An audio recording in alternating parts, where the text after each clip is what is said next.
रोखोक वार्तांकन, रोखोक बातमी।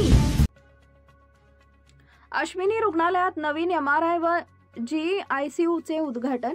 अश्विनी सहकारी रुग्णालयाचे चेअरमन बिपिनभाई पटेल यांच्या नेतृत्वाखाली रुग्णालयात एकाच छताखाली वैद्यकीय क्षेत्रातील जवळजवळ सर्व सेवा 24 तास अहोरात्र रुग्णांसाठी मिळत आहेत।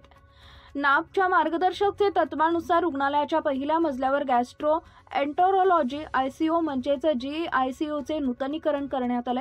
या ICU मध्ये अत्याधुनिक वैद्यकीय उपकरणे, central air conditioning, central oxygen monitors, ventilators इत्यादी सुविधा पुरवण्यात आलेल्या आहेत। या ICUचे कामकाज डॉक्टर सुजीत जहागीरदार व डॉक्टर विनीत वाकडे हे पाहणार आहेत। या संदर्भात अधिक माहिती गुरुनाथ परळी यांनी पत्रकार परिषदेत दिली।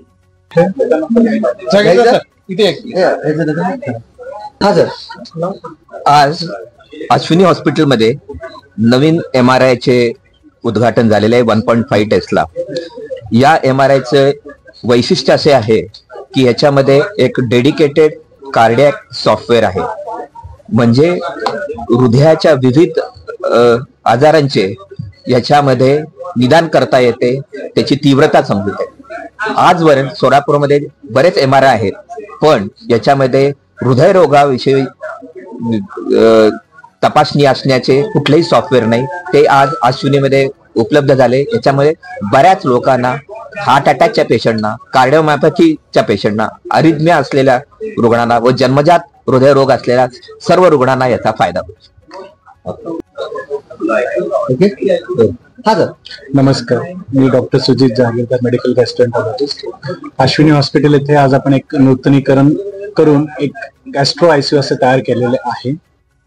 पोटाचे आजार हे खूप प्रकारचे असतात, पोटदुखी, उलट्या, जुलाब, रक्ताची उलटी, आतडीला होल पडणे, जॉन्डिस, यकृताचे आजार, पॅनक्रियाचे आजार, असे बरेचसे जे सिरियस आजार असतात ते औषधाने बरे होतात, पण काही रुग्णांना ऑपरेशनची जरूरत पडू शकते। बऱ्याच हॉस्पिटलमध्ये मेडिकल ICU असतं, सर्जिकल ICU असतं। हा आमच्याकडे एक युनिक कन्सेप्ट आम्ही तयार केलेला आहे की एकाच ICU मध्ये मेडिकल व सर्जिकल पेशंट्स आम्ही एकाच ठिकाणी मॅनेज करू शकतो, ज्यामुळे पेशंटला जास्त चांगलं ट्रीटमेंट व योग्य सुविधा मिळू शकतात। असा हा आम्ही गॅस्ट्रो ICU तयार केलेले आहे। माझ्यावर माझे सहकारी डॉक्टर विनीत वाकडे हे सर्जिकल गॅस्ट्रोएंटरोलॉजिस्ट आहेत। असे आम्ही 2 डॉक्टर मिळून ह्या ICUत रुजू आहोत आणि पेशंटला जे एकदम ऍडव्हान्स्ड सायंटिफिक ट्रीटमेंट आम्ही द्यायची ते तयारी केली। सर, किती बेडचा आहे हा ICU? 11 बेडचा आहे आणि सगळ्या सुविधांनी तो फॅसिलिटीने तो भरलेला आहे, जसे व्हेंटिलेटर्स, इन्फ्युजन पंप्स, मॉनिटर्स आणि सेंट्रलाइज्ड AC असा हा ICU आपण तयार केलेला आहे। सर, ही सुविधा अश्विनीमध्ये येण्यापूर्वी पेशंट कुठे जातो? पेशंट्स आमच्याकडे आधी मेडिकल सर्जिकल ICU असे 2 वेगळे विभाग होते। आम्ही ह्या दोघांना अमॅलगमेट करून एकाच ठिकाणी असा गॅस्ट्रो ICU तयार केलेला आहे, ज्यामुळे पेशंटला एकाच रूपखाली सगळी सुविधा व्यवस्थित मिळतील, पेशंटला ट्रीटमेंटला फायदा होईल। महाराष्ट्रातील महत्त्वाच्या आणि ताज्या बातम्या पाहण्यासाठी आमच्या जय हो न्यूज चॅनलला सबस्क्राइब करा आणि बेल आयकॉन प्रेस करा।